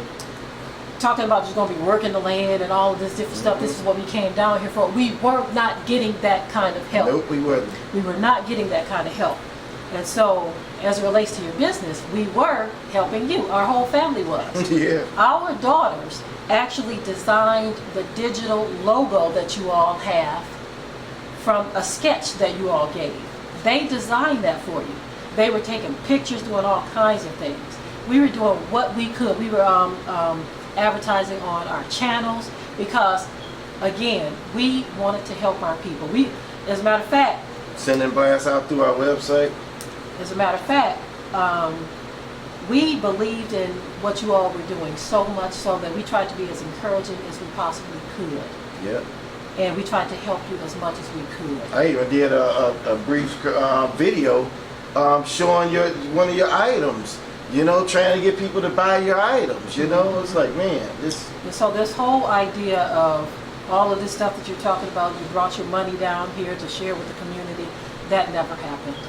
Your money went into your business. Your own business. Your yeah. money went into your business. All that equipment. All you the all were fast buying. spending you were doing. I'm study telling you to slow down. You just buying anything and everything. Each time I look around, you spending your money. Mm-hmm. So that's where your money went, and stuff that you brought. Mm-hmm. That ain't nothing on that property. The things that you didn't build, nothing on that property. So. Now, I want to talk about the issue of your parents, because I noticed you all put a lot of concentration on Yes. trying to make it seem like, we had to protect our parents from you. And for the record, I gotta say this too. I absolutely love Zakiyah's parents. Yeah. We really enjoyed speaking with them when we met them. I absolutely love them, and Zakiyah knows that. But to try to paint this picture like we were trying to. we said, don't tell your parents anything. Why would we say that to you? Or that we're trying to set your parents up, like we gonna take advantage of the elderly or something like that. I mean, that's just ridiculous. I can't believe you would even try to even insinuate something like that. We have no contact with your parents outside of you. No contact whatsoever. We don't have your parents' phone number. And to try to make it seem like first of all, you forgot that you mentioned your plan A before you even talked about coming to our land. Which was what? Your plan A was that you and your in-laws were already going to Buy land. that they were going to sell their house and buy land Yeah. so that you all can move to Kentucky. Nothing to do with us, right? That's right. But to try to paint this picture like we were like, don't tell your in-laws anything. Why would we do that? That conversation never took place. It never took place, and for you all to try to paint this picture like we are preying on the elderly, especially, Brother Kepha, you a big man, and you have guns. Why would we try to do that? Yeah. And so, Carrying a gun all the time. So. and in which you talked about that in the video. We're trying to cover all these points. I want to talk about one day Okay, I'll say that part because this actually goes into the other part.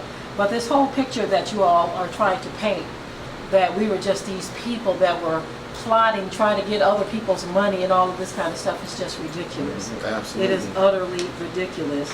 And anyone who knows us knows better than that. Right. Unfortunately, some people won't go by that. They'll go with the here, oh my goodness, I can't believe they're this way. I can't believe they were preying on the elderly. We would never do something like that. Like I said, our goal was to have a community where everyone would work together. That's right. I got a scripture for you, Brother Kepha. This one here is for you, okay? This is Galatians chapter 2, verse 4. It says, and that because of false brethren unawares brought in, who came in privately to spy out our liberty, which we have in Yahushua HaMashiach, that they might bring us into bondage. That's you, my brother. That's you. Yes. Yes. Now, that's the word. Yeah, You feel that's like the word. you all misrepresented yourselves. You claim that we misled you. What did we mislead you on? We didn't mislead you all on anything. Yeah, not Okay. on anything. You said that you really didn't know us. That's right, and we really didn't know you all. The thing is, everyone gets a chance to watch us. We don't get a chance to see what you're about until you're here. So we are the ones who were caught off guard with all of this. We were the ones who were caught off guard. You claimed that you wanted to come down here and help us, but turns out we were helping you all do a lot of things, fixing on your trailer, helping with your business, and we could barely get you all to come out and do anything as it relates to the garden or any of that. You were out there trying to build a table for someone, and you couldn't even get the table. I had to show you how to do it. You know, you were having problems with it, and I had to come over there and show you how to do the table. In which we were just trying to do. I mean, I'm not going to get into that. Yeah. We were just trying to help out because you said it was too wobbly. And so we built tables before, and it probably would have been a little bit different than what you did, but just to get the wobble out of the tables, my husband and son gave you some pointers. So we were always trying to help, okay? But the design, that was yours, okay? As far as that working together thing, that's one of the main things we pushed. One thing I want to go ahead and get into, very early on in this whole thing, the one who's in cahoots with you, the family down in Texas with all the children that had the big green tent, they fed you some information, okay, because you weren't there to hear what Brother Yada's wishes were, okay. First of all, we think it's very, very low for you to try. Low. Yeah, it's very low Very to try low. to use this brother's death in the way that you're using it to try to hurt us.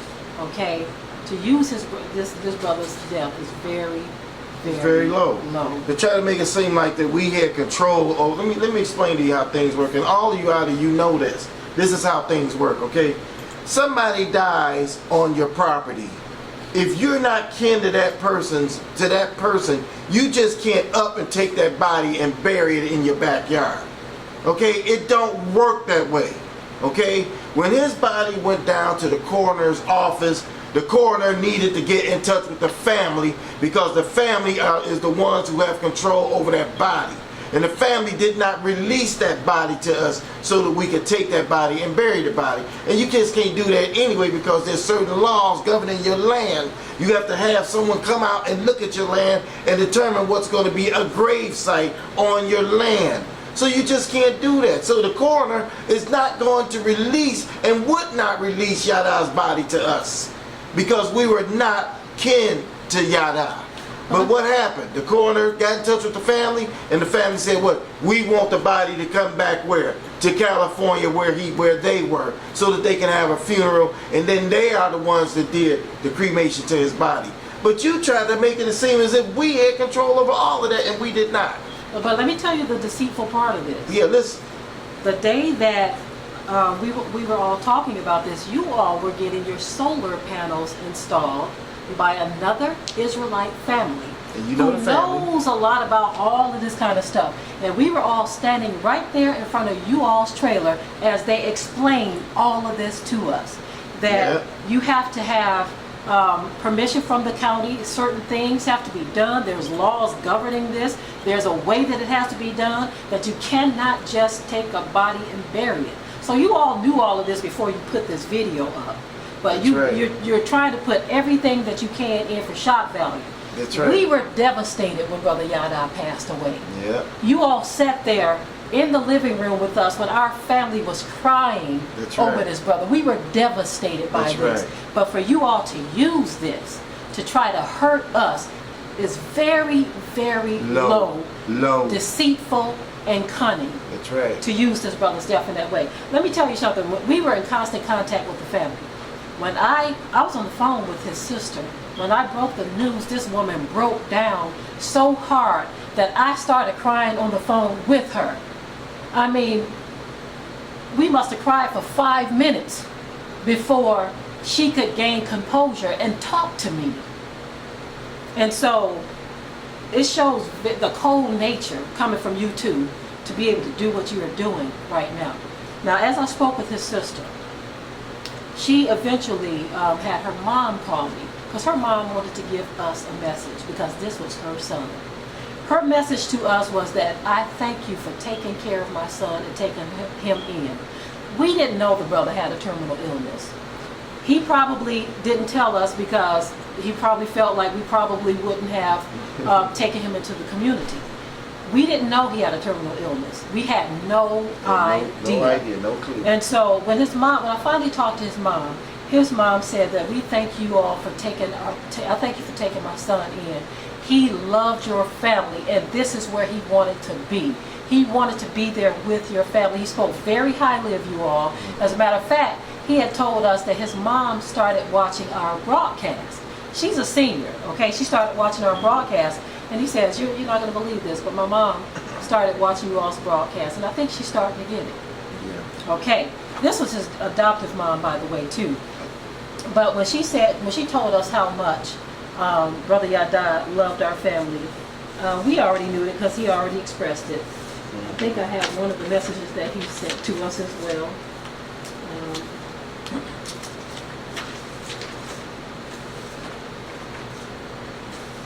Well, I'm going to put it up on the screen. If I don't have it, I'll put it up on the screen. But I would like to read it, so let me try to. I'm going to put it up on the screen. As a matter of fact, if a lawyer can do me a favor, get my laptop. I'll read it in a moment. Because I would like to read what the message was. But when Brother Yada got sick, we thought he had a cold or a flu or something like that. We had no idea that he had a pre-existing condition. As a matter of fact, when the coroner came to remove his body, we were asking questions about, can you all tell us what's wrong with him and why he passed?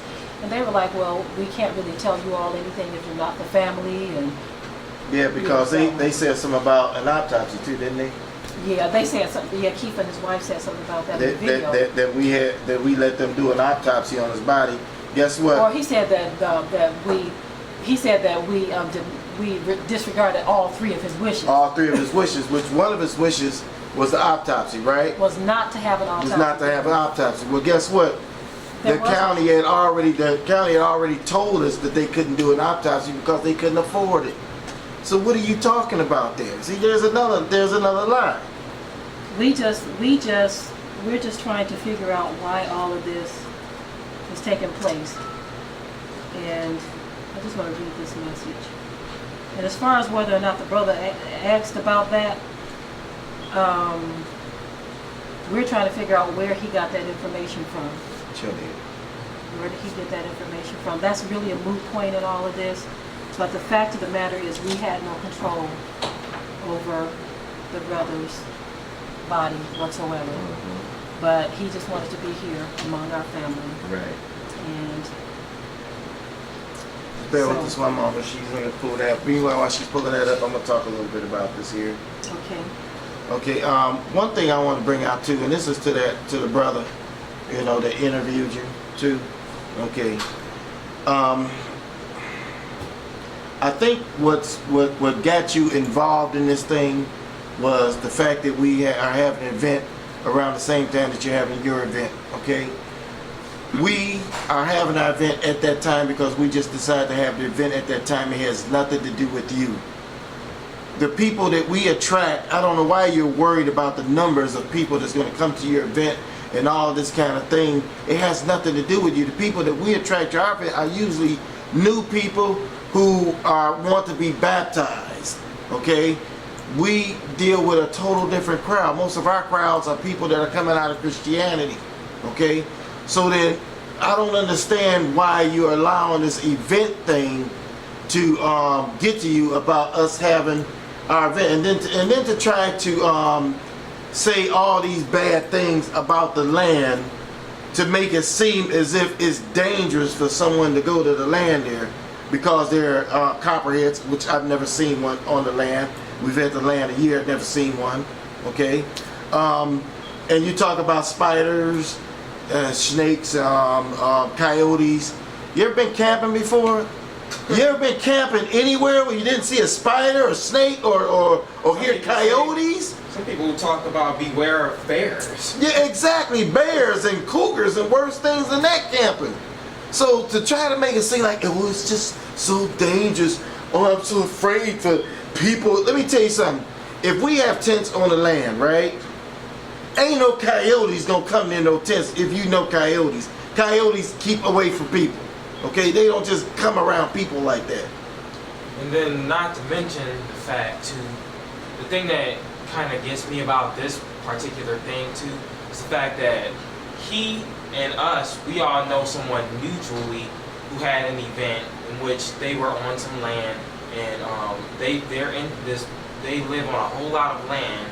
It's like cougars and boars and all kinds of crazy creatures out there.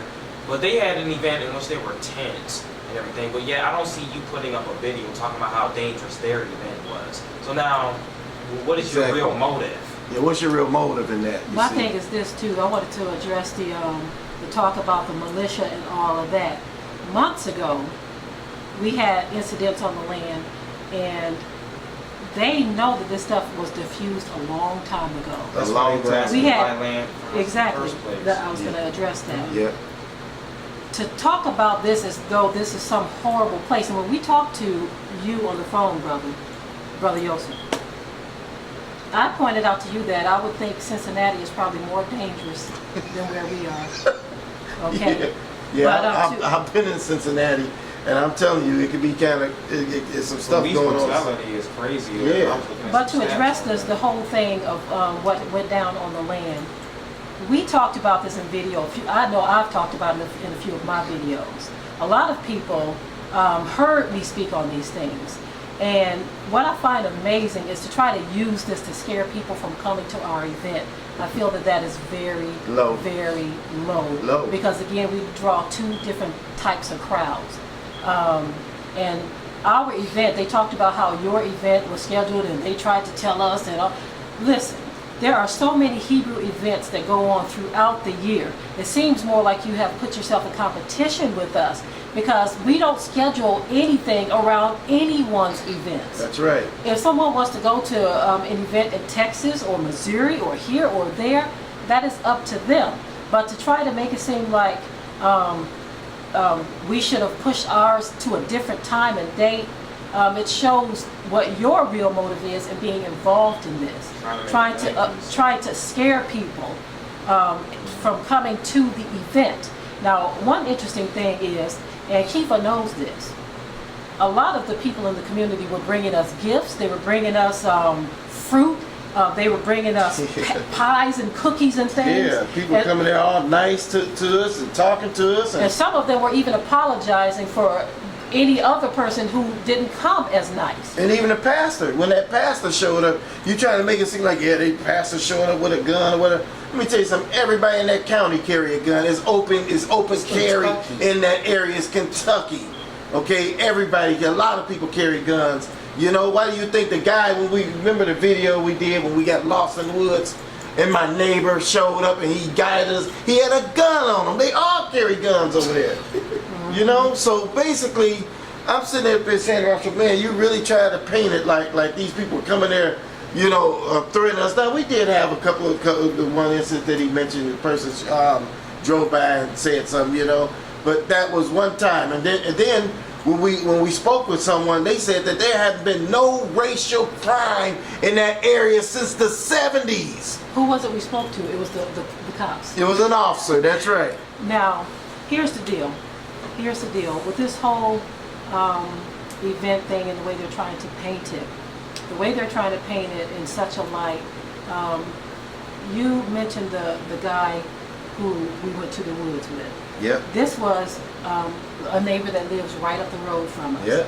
He was nice enough to volunteer to help us because he was the previous owner of the land.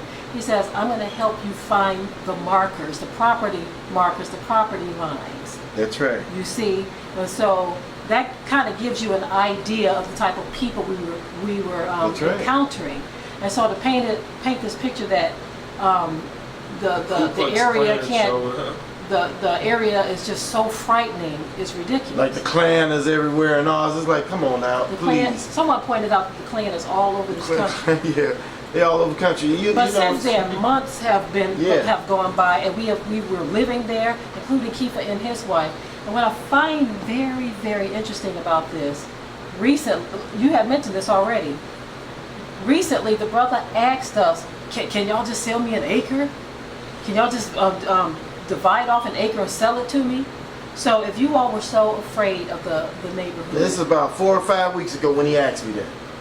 So why you want an acre there if it's so dangerous then? Exactly. Why would you want to want us to sell you an acre to build your family home if you were that afraid? And to be honest, in my opinion, what they've essentially done with that whole situation, asking for land, and then when that wasn't available to them, now they want to go and backstab and talk about how horrible They're the painting land a different narrative. Yeah, paint a different narrative. It kind of reminds me of when a guy goes to a young lady and he's like interested in her, and so he asks for her number, right?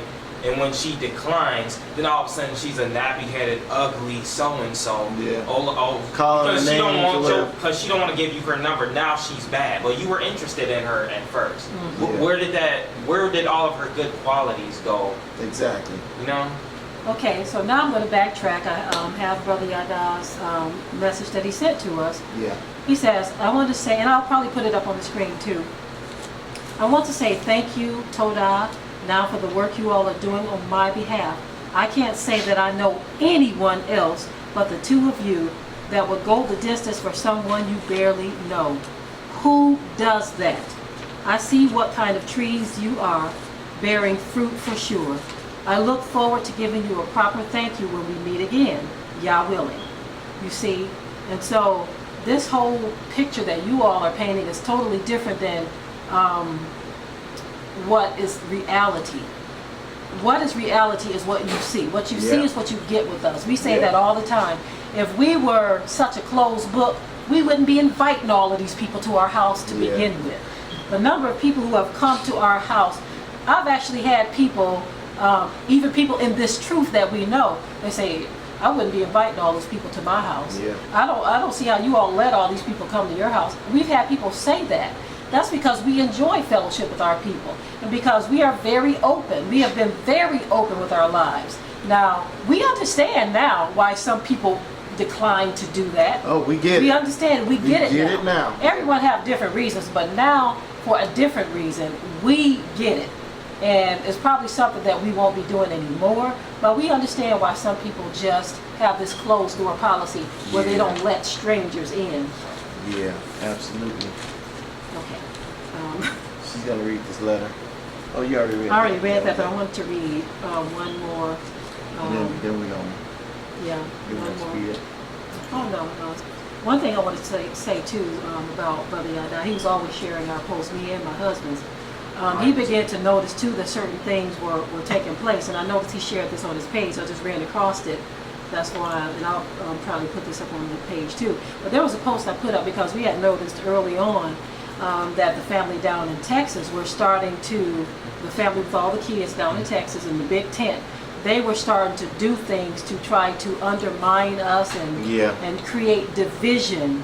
And they would use, just subtle things. They would use things But I had put this post up. I said, when others try to sideswipe the authority that the Most High has given you, just realize that they can't. That's just like trying to snatch away His authority, Yah's authority. In quiet, divisive moves, people may try to sabotage your assignment or goals, but keep in mind who it was that brought you to this place. Their real fight will be with Him, the Most High, and I guarantee that they will not win. Rest easy, my friend. Their arms are too short to box with the Most High. And Brother Yoda has started noticing these things, and so he posted it on his page, and he said, say that, because he started to see our frustration, and because we like to try to do things as calmly as possible, because we are not confrontational. We're not confrontational people, and so I would see things going on the land, and I would be like, man, what am I going to do about this? Like I need to have a meeting, and we started having meetings, and it just wasn't working. We had these meetings, and the meetings didn't amount to nothing because I was just too nice. Had I been different, the meetings would have been, I would have probably got a better response from them. But with me being too nice, I don't want to offend, don't want to hurt, and so I was always holding back in the meetings and things that I was saying to them. And then it just got to the point where I just started praying and said, Father, you're going to have to do something here, because these people are not on one accord. They overstepping my authority. It's just a number of things were happening. Especially with the one family, they were having meetings and gatherings without us. and we own the land, but they were having meetings and gatherings without. What's going on down there? Oh, they having a meeting. They having a dinner. Just doing all kinds of things. One sister even asked, how come Watchman and Deborah aren't here? And they actually lied to them and said, well, we invite them, they just don't want to come. And so these are the kind of things we're going through. And Kepha and his wife, when they talk about the things that happened before they got here, these are the things that we're talking about, the divisive things. And they're trying to make sense, well, some of the stuff that happened before we got there, had we known, we would have never came. Okay, please. This is one last message that I'm going to read from Brother Yada. He says, well, my move to Kentucky is a dream come true, so to speak. I'm embarking on a new venture with others who think, believe, and worship like I do. People who call on Yahuwah. Yah is a keeper of His promises. So, again, this brother wanted to come down here and be with our family because he knew that we believed exactly the way he believed. He's a brother who believed in the Ruach HaKodesh. He was filled with the Ruach HaKodesh. He sure was. And so these are some of the things that we would talk about with him on the phone, because we would all kind of like do conference talking when we would speak. There were things he didn't agree with us, but we were okay with it. He made it known too, but he still loved our family nonetheless. And so to have someone come and try to paint this horrible picture of you is just utterly ridiculous. And you have this other family that's actually helping them do this stuff, and we had our own issues with them as well. And it seems now that, because I noticed Brother Kepha in the video said that we turned their direction from us to this family. What happened was, whenever we would have things that would happen on the land, as with any situation, you are supposed to discuss it. Yep. You are supposed to discuss it. And so what's funny is they were actually in Texas at the time. So everyone said, well, let's get them on a conference call because of some lie that they had told. And it was Kepha and his wife are the ones who came to us and told us about the lie. Told us about the lie, right. The lie was on us. They told us about the lie, and they witnessed the lie. They heard it and everything, They right? heard this lie being told to another family about us. Right. And so when I heard the lie, I got upset because it was a lie. It was something that was ridiculous about me, and I was like, whoa, wait a minute. Now, you telling lies like this, I'm gonna have to deal with this issue. So we got him on the phone, and when we addressed the lie, you first called him and said, brother, you're gonna have to tell the truth on this. You're gonna have to tell this. Yeah. So I got him on the phone. I said, you gotta tell the truth. Now I've made him tell the truth. That was a lie. So he literally just said, no, this is what happened, that's what happened, that's what happened. I said, okay, I just make sure that they heard you say that, right? So then when I got him on the phone, they made him say all that. Call. Then when we got with the conference call, he was like, well, why were you upset? And I said, because it was said this and that. And he said, well, that ain't what I said. And they were sitting there saying, That is what you said. The Well, family was saying actually, that. the wife Yeah, is the the one wife. who said Yeah, it. the wife said it. Yeah, the wife is the one who, the brother in Texas, his wife is the one who told the lie to the other sister. Told the lie to our sister. And so everyone said, let's talk to them. Let's do Yeah. a conference call. And we all talked. And Kepha and his wife, being the ones who actually came to us with the lie, now Because it they seems like witnessed they're it. in cahoots with this family. So in my Double-mindedness. right, and birds of a feather. Okay, so now you are in cahoots with them, right? And when they were confronted about the lie, the wife actually turned around and, like Kepha and his wife said, threw this family under the bus and said, "No, you're the liar," right? So we're hearing all the screaming back and forth, screaming all loud and angry. And I'm saying to myself, we're just sitting here watching. No, you're the liar. And we're thinking to ourselves, what kind of people have we gotten involved Yeah, because with? we looking at all this like man. You know, Then you have these people sowing lies and discord. These people come to us and tell us about the lies, and now they're lying on us. And then they come and say, well, this family, we tried to turn them against them. No, we all just had a community meeting, which that is what you're supposed to do. If there are issues, you have a meeting to discuss it and resolve it. Well, in essence, And by the way, I'm this gonna is the family too whose dog killed our goose, Sylvester. and a couple of other pet chickens that were our kids' chickens. Right. You know. And I have to say this too. When one of the sisters actually spoke to the wife about it, they said that she was very cold in her response to their dog killing our goose. That's right.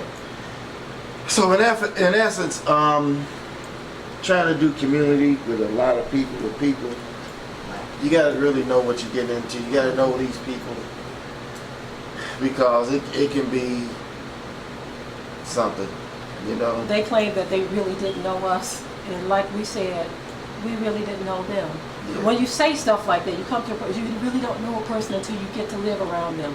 Okay, when you lived around us, what you saw was a family that was trying to make this thing work. Yeah. We have always worked hard. That's what you saw. We were trying to even work with you all, even though you weren't putting in the type of work and effort that you tried to pretend that you were.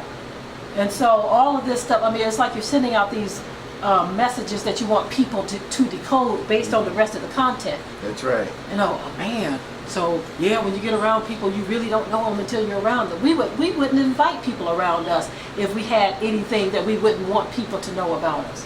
We wouldn't invite so many people into our circle. Exactly. We do this because we love our people.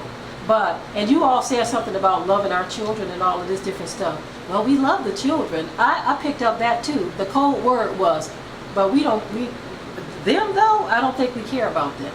You all don't care about us. To do something like this, the scripture says that a lying tongue hateth those that are afflicted by it. That's what the word says. So there is no love being shown from you guys to us to spread these kind of vicious lies, to paint us in such a horrible light. And I think we've been very thorough. I hope. There were so many notes here. Go ahead. And it's like the thing that gets me too is if they really had love for the children, like they say they did, then why is it that even when I saw them, they gave me the blatant cold shoulder? I tried to speak to them and be very polite and friendly towards them, and they were obviously ignoring me. And I was like, okay, you know. Not to mention, even with the work that Sophia did, I noticed that On their website, for the the photos that for she their took, business. just the photos that Sophia took only, those were the ones that were removed off of their site. All the other ones remained there, but it's like, so you have an odd against my sister too, you know? Now, I want to address this thing. They claim they lost a lot of stuff because of us. They lost everything is what they claim. They lost everything because of us. We already addressed this, but like I said, I'm going to hit it again. You all lost everything when you lost your home. It had nothing to do with us. Okay? And when you lost your home, when you were evicted out your home, they had nothing to do with us. Nothing to do with us. And when you went to live with your family, they had nothing to do with us. like I said, your wife pointed out that we weren't calling you back. And so this push to try to make it seem like we were greedy for your money, brother, is not the truth. Yeah, because if you blew your money, you sure didn't give none of it to us. You know? Now, I want to make this point too. This one is very important. We had started noticing things a few weeks ago. And so, as you pointed out, you were helping us to plan our event, sister. And so, we noticed that you weren't coming around, weren't staying much. You all were right here and weren't really dealing with us. And so, we just decided to go knock on your door. My husband and I, we went and knocked on the door, and you looked shocked that we were standing there. Yeah. And you called out to your husband, and you said, Watchmen and Deborah are here. And you had such a cold look on your face. You had like this stone look on your face. So when we come in, we noticed that you stayed off to the side, and your husband came over with his usual tov, shalom, still trying to keep up the facade. Okay? And so as we are talking, I'm noticing you're standing off in the distance. Just like it. You're standing off in the distance, and you keep peering up at us, and you're just looking very angry. And I was saying to myself, what's going on with that? And you start slamming things into your trash can. And I said something to you about, I have a good idea about such and such, something dealing with the event. And it took you a minute to respond. Then you said, you had something you wanted to say, Sister Deborah? And so I'm sitting there and I'm looking at all this, and your husband's still talking. And so while all of this is going on, your husband was talking about some brother who does videos taking too long and all of this stuff, and we just kind of said, well, video editing is kind of intricate, so we understand that, it takes a minute to do this kind of things. And we kind of moved on from that. And then we started talking about business. We started talking about someone wanted to do something for our business and your business too. And we got on the subject of going to the park. And we had mentioned that we couldn't do anything, that we were going to be tied up or whatever. And you said, well, can we take your kids to the park? And I remember saying to myself, I said to you, as a matter of fact, I said, brother, we would prefer that we all go. Yeah, we was like, wait, well, we can all go to the park, because we all wanted to go to the park. But you just wanted the kids, and we were like wondering, we didn't understand that. We didn't understand you asking to take our children to the park, knowing that the atmosphere had already been a little tight. Yeah, knowing that you were lying and you were acting strange and all this, and now you want to take our kids to the park. And so I'm gonna be honest with you, brother, that made me feel a little nervous for you to ask to take our children to the park, knowing that you had this thing that was brewing inside of you. We had all talked, a couple of weeks prior to that about going to the park. And for you to ask to take our children was very creepy to us, very creepy. And so, in retrospect, looking at how you all have come out against us now, why did you ask to take our children to the park? Okay? And I wanted to bring that up because of a post that you all put on Facebook. You put up a Facebook post in which you named the location of where we are, and you said certain leaders in such and such town, talking about where we live, because we came out with the truth. If anything happens to us or our family, if they decide to retaliate against us, we just want everyone to keep us in prayer. Like we gonna do something. Dude, you carry a gun, you got several guns, you got assault rifles, and you sitting up here scared of me and my wife that I don't carry a gun like that, So I'm like. And so that's another one of those things that you put out there in the public to try to paint a different picture of us than what actually is. And so that's why I mentioned that about you asking to take the children to the park. We had already discussed this weeks ago, and you all just kind of fell off. And so for you to ask again was just very creepy to us. And I know we probably missed some things, but we can't have this video too long. We were just trying to be very thorough because you all were very thorough in trying to make us look horrible. And well, like I said before, if you really listen to their video, you can really hear where they're saying things. It's like, wait a minute, you just said this, now you're saying this. You can really hear it in the video, Yes. But I mean, it's just unfortunate, you know, that we had to go to the extremes of doing a video about this, you know. She had claimed that we knew about the trailer thing. I know we discussed that, but I wanted to address something specifically. She said, she claimed when they visit us in October that she asked, is it okay for all of these trailers? Listen to what she said. Now hear what she said. She said when they visited us in October, she asked us if it was okay for all those trailers to be there. Guess what? In October, what? No there trailers were on no the trailers land. there yet.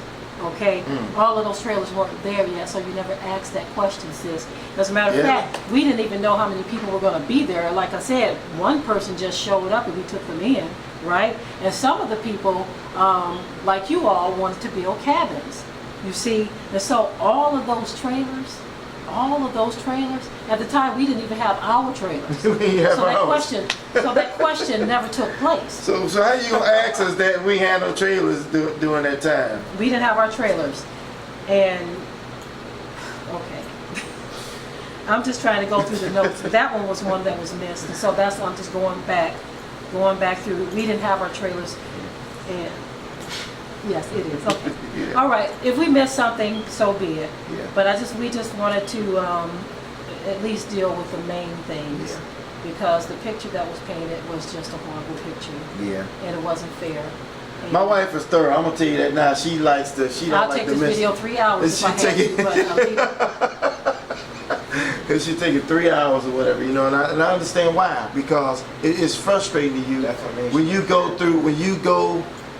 when you do so much, you know, to try to help people, and then you got someone that come at you like this with all these lies, twisting stuff, and all that. So it just makes you angry. It does make you angry, and it makes you say, well, let me show this and let me show that, because I'm surprised at the people that's even giving this any credence at all, you know. So No honor whatsoever. I wanted to say this, you know, that this has been a lot of stress. yes, it has. It has been a lot of stress, especially what we've had to go through over the last few months. It has been a lot of stress, and I get now what that brother Joey was trying to tell me. I get it. I really do get it. You know, I thank y'all that we have a family that's still working with us and everything, and we seem to be on one accord on everything, you know. And it's just looking at this. Except Brother Paul got some different gardening styles than I do sometimes. Yeah. But we working it out. We working it out. That's right. We're growing food. That's what the goal was. That's For right. all of us to come together and grow food, because guess what, family? It is all about to go shebang. Yeah. Brother Paul says that all the time. And so we're trying to prepare for that shebang moment. I know we won't be completely prepared, because I already know we are not. I already know we are not. Yeah. And that was our push to try to do something in the first place, is because we want to be a blessing to our people. And Yes. to have something just completely interrupt something this should be easy, family. Yeah. This should be something so easy for people to come together and work together. But unfortunately, I believe that there is some truth to the Willie Lynch letter, to where our people simply cannot work together. There's some truth to it. It is what it is. It is what it is, You know? and it's like I see it. Like I said before, I get why Pastor Dow deal with so many Gentiles, and I also get why he's the way he is. Very militant in the way he deal with the people on his land. I get it. I really get it. Yes, and sister, you question our motives. We question your motives. Why did you come here? You know, you all said that the Most High led you here. You all saw our motives clearly, in which we carried out our end of the deal. We carried out our end of the deal. So that's another one of those terminologies put out there. I did a video months ago where I said implications are just as bad as accusations. Yeah. And I did that video because of some of the things that were going on the land, especially with the family down in Texas with all the children in the big tent. You know, to make it seem like we weren't trying to be a part of different things that they were giving, and to tell this family this big bold-faced lie, all of this kind of stuff. You were implying things, and then in that case you told an outright lie, but didn't expect to be confronted on it. And so this is the kind of stuff that was going on the land. Yeah. Okay, and you put your narrative out, and so now we had to come and do what we had to do. We don't like to do this kind of thing, but we had to give our side of the story, because really we see that this is an attack against the ministry, because you all know how many people have been blessed by not just the White It Out series. Even you said you were blessed, right? I mean, you sat there on our porch and cried, brother, about one particular message that you said blessed you. You said, I always felt like you all were talking directly to me. I mean, these are the things that you were saying. Were you being truthful about that, or were you just saying what you thought we wanted to hear, or what was going on? But to try to discredit us, you're actually attacking the ministry, because a lot of people have been blessed by this ministry. We take no credit for it. This is why we tell people, to Yah be the glory. I mean, many times I told my husband, I don't want to do this anymore. Yeah. I mean, I actually said this, I don't want to do it anymore. That's right. You know, and the Most High afflicted me because of it. He said, be not weary in well doing. I would just as soon shut it all down. We just have our own private Bible study on Shabbat. No cameras, nobody in our sessions with us, and that be that. You know something? You know what's amazing about this whole thing too? Like you said, the Most High afflicted you when you didn't want to do it that time. One thing we have as far as a testimony, and we want to share this with you. Okay. The scripture says, "Those whom He loves, He chastises." Yes. We've had a lot of chastisements in our life. Okay. I'm scared to go to the left or to the right if it ain't Yah's will. Okay. So I'm not gonna sit up here and bear no false witness on anyone, because I know that I'm going to pay for it if I do. I have fear, the fear of Yah in me. My wife has a fear of Yah in her. Okay? We know we will get chastised. But here's what we're going to do. We're going to just leave all this in Yah's hands. You know, we're going to let Yah just, leave it in His hands, basically. I wanted to mention something else that I kind of noticed too, that it seems like our people, especially those of us in the truth, and even some in like the Christian assemblies, we have this tendency to where if one of us don't agree on a doctrine, and I'm saying this in reference to what they believe concerning feast days, is that if we don't agree on a specific doctrine, then, oh man, that's a false prophet, oh, he's a false teacher, oh, he going to hell now. And it's like, where's the love at? My thing is, why can't we agree to disagree? Look, you do your thing and I do my thing. It's not like we're talking about something so detrimental like the death of the Messiah, or the fact that the Messiah came in the first place, or what is his name? Is his name JC or is it Yah? We're talking about a simple disagreement, whether or not you should wear fringes or whether you should eat lamb on the feast days. But yet I see them calling us false prophets because we don't believe in doing lamb on the Passover. It's like, where's the love at? You know what I'm saying? Okay. Okay, we've said a whole lot. Yeah. We could say a whole lot more, but But anyway, we're gonna just pray that Yah's will be done. Okay, and we're gonna just leave this in Yah's hand. On that note, we're gonna say shalom. Shalom.